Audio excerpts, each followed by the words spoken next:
Pastor Roy Gearhart from Galloway United Methodist Church in Franklin, Pennsylvania, sharing a few words of encouragement to help us follow after Jesus. We're at a point in the life of Jacob this week that is the pivotal moment of Jacob's life. It is a climactic encounter with God. What brings this all on? Well, God has been working in Jacob's life for many years. 20 years before, when Jacob left home, God reached out to him. Jacob had a dream in which he saw a stairway coming from heaven to the place where he was camped at that night. And he saw angels of God going up and down this stairway and heard God speak to him. This may have been the very first time that Jacob has had an encounter with God that was personal, something that he wasn't just hearing his father talk about or his grandfather talk about. But this is something now that he has, this encounter with God in his own life. This is the point where God begins to really build something forward in Jacob's life. But that encounter didn't finish the deal. That didn't really build that full connection. It was God inviting Jacob to follow him. Now, God promised Jacob that I will be with you wherever you go. I will bless you and I will bring you back home and continue to watch over you. Jacob has learned in his time away from home that God could bless him and that God would be with him wherever he was at. And now 20 years have passed, and the moment has come for Jacob to return home.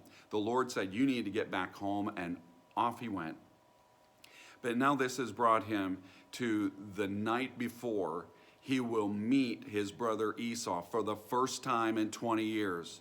The question remains unanswered. Is Esau still looking for the opportunity to kill Jacob? Now, Jacob puts his best foot forward. He offers to give his brother the best of his flocks and herds. And so that he has all of these gifts lined up to give his brother the next day. Now, this is a real change of pace because in their earlier years, the only thing that Jacob ever did to his brother Esau was take from him. So for him to now be giving of his best to his brother Esau, well, that's a change of pace. But you could look at that and say, well, Jacob's still just trying to buy him off. It's just Jacob playing the angles. He's still being a Jacob, which means a heel grabber, a swindler, somebody tricky. And you could look at Jacob like that. It's still an open-ended question, you see. Where is Jacob heading? How much trust and connection does he really have with God? And this is a moment that is going to confront that question in Jacob's life. Jacob set up camp across a stream for his family and all of his herds and flocks and everything, and then he went back across the stream.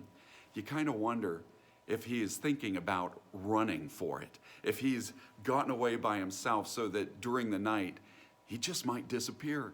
It doesn't say that, but there's something going on in Jacob. He is wrestling.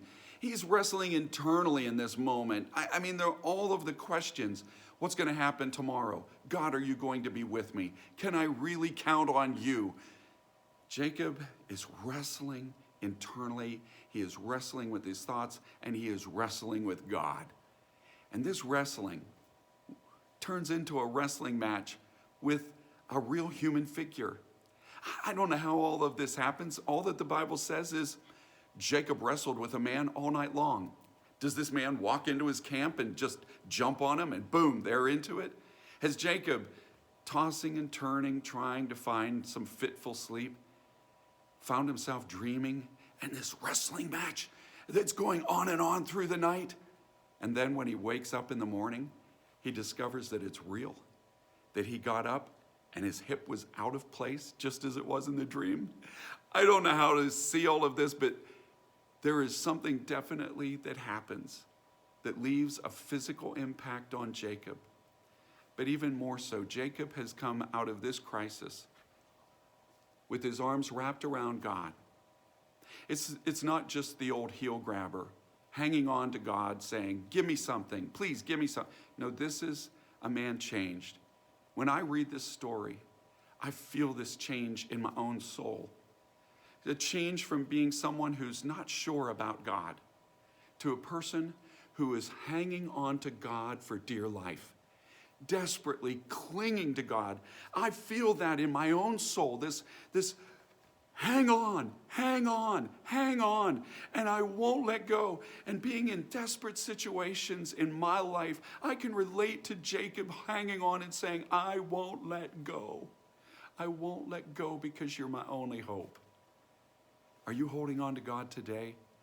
I want you to know that He is there for you to grab onto, and that He will hold on to you and bless you.